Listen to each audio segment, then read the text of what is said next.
Untuk yang adiwiyata kota adalah 70.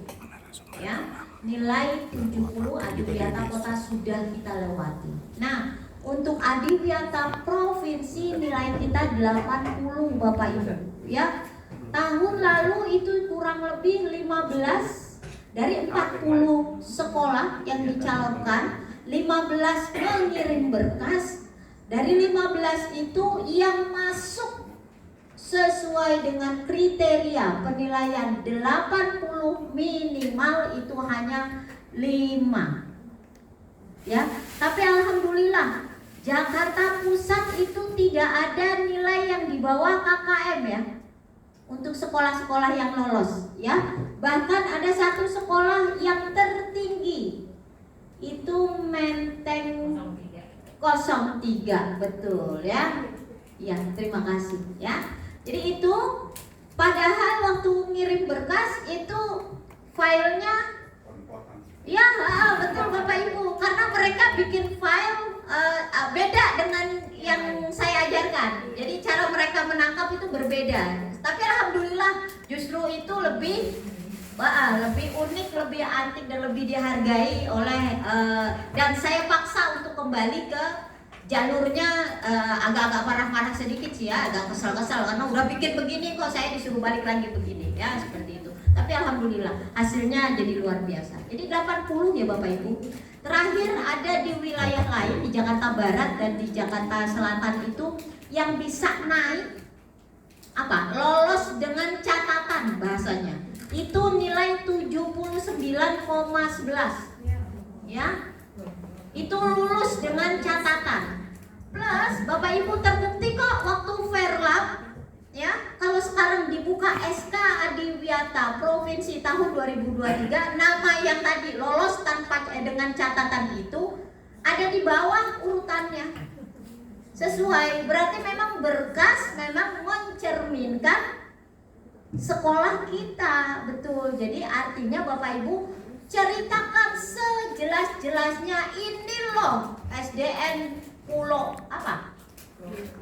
Duri Pulau 07, ini loh SDN Menteng 01 ya, ini Al Irsyad misalnya seperti itu. Silakan dijelaskan melalui berkas. Sehingga saya katakan jangan pernah pelit deskripsi ya.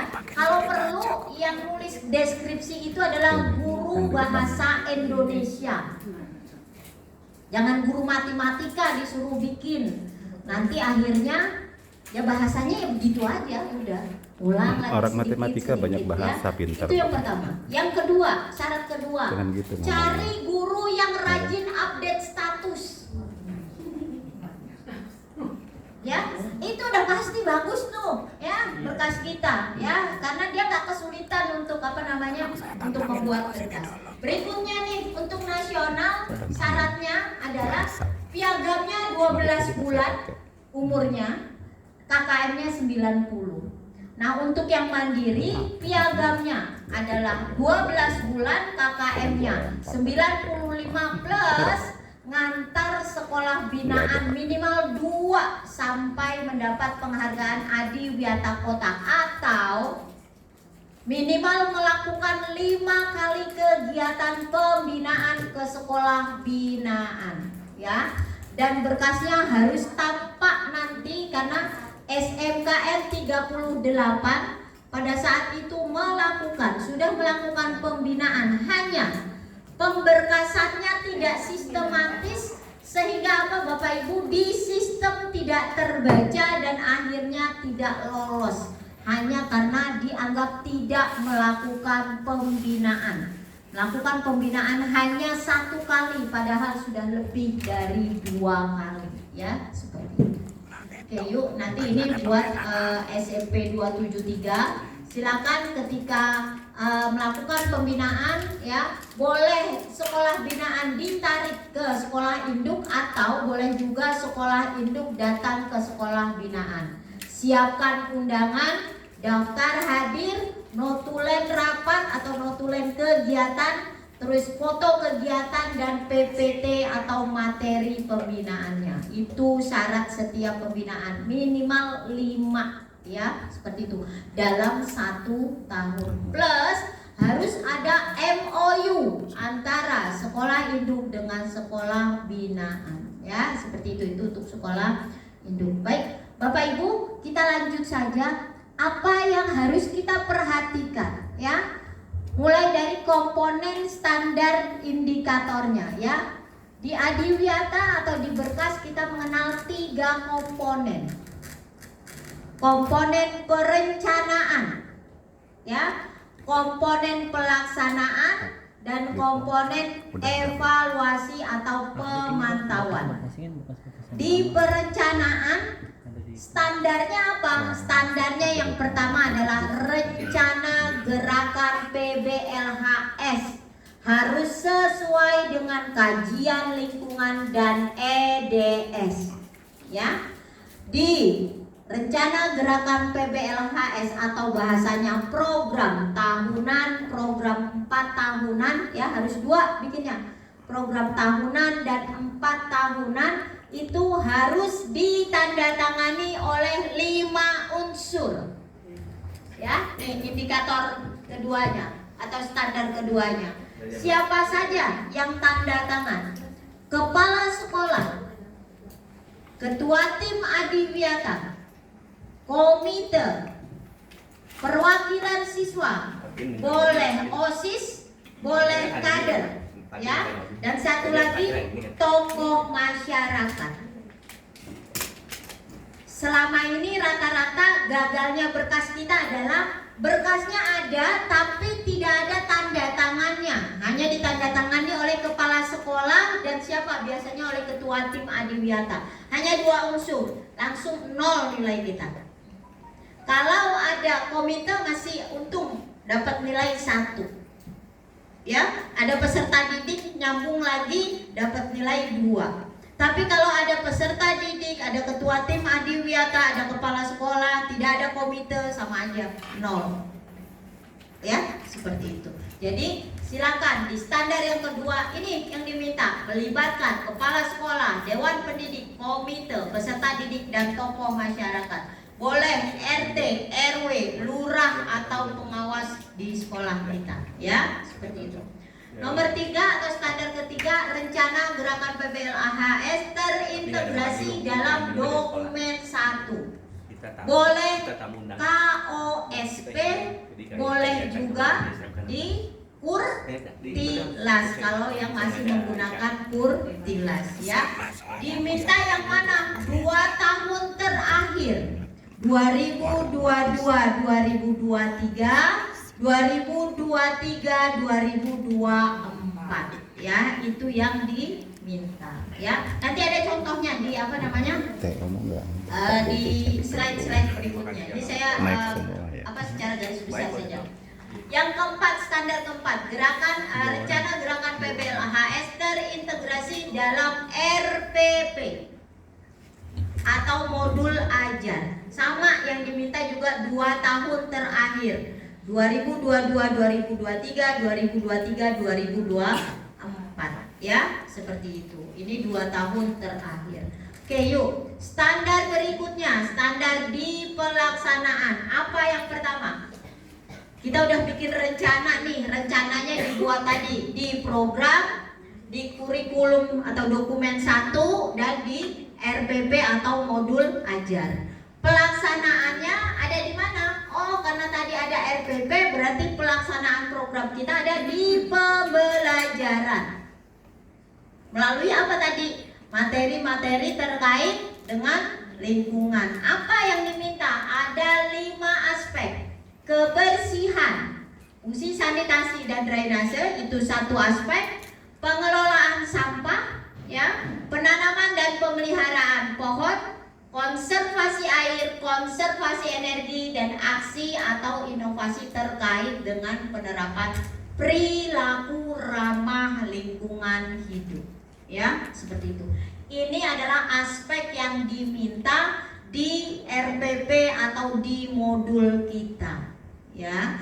Satu guru hanya menyumbangkan 1 RPP atau 1 modul ajar. Boleh semester 1, boleh semester 2. Boleh tahun 2022, boleh tahun 2023, boleh tahun 2024 ya, seperti itu.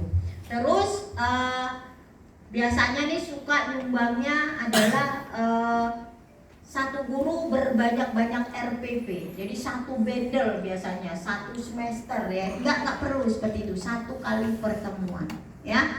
Kuotanya adalah 80% dari apa? Dari jumlah guru yang ada di sekolah kita. Tapi kalau saya sarankan daripada Irian Jaya ya, mending disuruh semua aja ya. Nanti perkara RPP yang disumbangkan nggak sesuai atau masih kurang betul, itu kita lihat ya. Oke, yuk selanjutnya. Standar yang berikutnya adalah standar yang kedua. Tadi sudah di pembelajaran ada kegiatan pembiasaan, ada kegiatan ekskul ya, seperti itu. Penerapan perilaku ramah lingkungan hidup untuk masyarakat sekitar sekolah. Nah ini program kita harus bermanfaat untuk siapa? Untuk masyarakat di luar pagar sekolah kita. Melalui kegiatan apa? Contoh, kalau di sekolah kita banyak tanaman, silakan apa? Berbagi tanaman ke lingkungan sekitar, ke taman-taman yang ada di sekitar. Kalau misalnya anak-anak kita pandai membuat stiker-stiker himbauan, poster-poster, silakan stiker poster itu bisa kita tempel di mana? Di mading-mading RT, RW, di pos ya, seperti itu. Itu yang diharapkan. Atau Pak RT, Pak RW kita rajin ngerjain atau mengadakan acara kerja bakti, silahkan warga sekolah terlibat ya. Walaupun tidak selalu harus setiap kerja bakti kita terlibat, tapi minimal dalam 1 semester kita bisa terlibat di sana. Siapa saja, bisa anak, bisa juga guru, bisa juga carakannya ya, seperti itu. Jadi intinya program kita harus bermanfaat untuk masyarakat sekitar ya. Standar ketiga di membentuk jejaring kerja dan komunikasi ya. Ini kemitraan tadi. Kalau misalnya kita terkendala, kok anak kita nggak paham juga ya sama pemilahan sampah, silakan ke sampel LH. Kok taman kita kayaknya jelek bener ya, mau apa namanya, mau ngerapihin, udah dirapihin, udah diaduk-aduk nggak rapi-rapi juga, nggak cantik-cantik juga, bisa bersurat ke Pertamanan untuk penataan taman ya, seperti itu. Kok kita bikin kompos nggak beres-beres juga ya, salah mulu, silakan bersurat ke LH ya. Itu yang dimaksud dengan membentuk jejaring kerja ya. Standar berikutnya yang diminta adalah kampanye dan publikasi. Aktifkan IG sekolah, YouTube sekolah ya. Setelah itu apa namanya, Instagram sekolah, TikTok kalau mau boleh ya. Cuma kalau tidak salah, saya suka lihat TikTok diberikan link gitu ya. Ketika kita klik itu kok yang muncul bukan yang kita maksud gitu. Jadi di bawahnya, kadang-kadang di atasnya gitu. Apa saking cepatnya dia apa namanya berganti ini kali ya. Kalau YouTube kan kelihatan nih, gitu kita klik bisa langsung. Saya beberapa kali buka file TikTok itu dari sekolah, itu yang tampil bukan yang mereka maksud, tapi adegan-adegan lain ya, seperti itu. Oke, ini untuk media publikasi, aktifkan mading, aktifkan apa namanya, poster sekolah itu bisa ya, slogan-slogan itu bisa ya. Web sekolah boleh diaktifkan kembali ya, kalau yang vakum, kalau yang sudah ada masukkan atau share ya, isu-isu atau kegiatan-kegiatan lingkungan kita. Apalagi medsos tadi ya, seperti itu. Oke, terus standar yang kelima di pelaksanaan adalah membentuk kader adiwiyata. Kuota dari kader adiwiyata adalah 25%. Sebenarnya kalau menurut Permen LH nomor 52 itu sekitar 21, berapa ya. Tapi saya lebih enak mudahnya untuk menghitung dibagi 4 saja seperti itu dari total siswa kita ya, seperti itu. Ini untuk di indikator atau di standar yang kelima ya. Dievaluasi tadi sudah membuat program. Nah, kebanyakan dari kita ini alfa di sini, agak lalai di sini. Berkas kita tidak atau program kita tidak terevaluasi dengan maksimal. Sehingga tadi kita nggak tahu program kita jalan apa enggak, kecapai apa enggak ya, seperti itu. Ayo kita mulai melakukan. Kalau dalam 1 tahun kita melakukan evaluasi hanya 1 kali, nilai kita 1. Kalau 2 kali nilai kita 2, kalau 3 kali per 4 bulan sekali kita evaluasi, duduk bareng-bareng ya, itu nilai kita bisa 3 ya. Evaluasi tidak harus rapat begini. Evaluasi bisa dilakukan oleh siapa? Oleh komite, misalnya datang ke sini. Nih kayak tadi nih saya jalan-jalan tuh ya, Bapak, saya jalan-jalan ke sana atau nanti tim Sudin jalan-jalan ya ke ruang-ruang tertentu, ke toilet dan segala macam. Itu bisa masuk evaluasi ya, evaluasi di penghijauan ya. Mungkin nanti bisa disiapkan form-form ya, apa namanya, kalau ada tamu Pak, tamu-tamu kedinasan dari pendidikan dan segala macam, coba aja suguhin form, suruh mereka checklist. Toh kalau cek bukan memberi pendapat ya, tapi hanya ngecek, cek apakah menurut Bapak Ibu ini bersih nggak sekolah kami.